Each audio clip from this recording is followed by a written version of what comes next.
Valentino Rossi has been passed fit to take part in Sunday's Aragon MotoGP race 3 weeks after breaking his leg.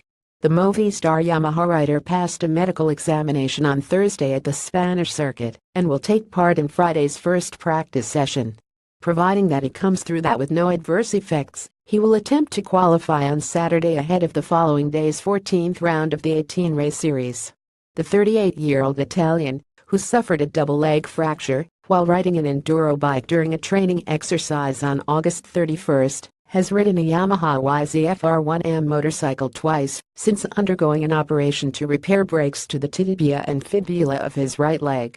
Rossi currently lies fourth in the World Championship standings, 42 points behind joint leaders Marc Marquez and Andrea Dovizioso, with 5 races to go. He told the pre-race press conference that he was relieved to be able to race at Aragon. "First of all, I am happy anyway to try," he said. Rossi needs to see if he can cope with the demands of riding a MotoGP machine after riding in Italy on a road-showing version for the first time since his accident. "I need to understand the feeling with the MotoGP bike because it is a bit different," he continued. "In general, I feel quite good. Fortunately, I am not in too much pain. It is coming better every day. I tried some laps in Misano, and there was a bit of pain, but I can ride, so we wait for Friday and we try to understand if it is possible to ride the bike at a good level."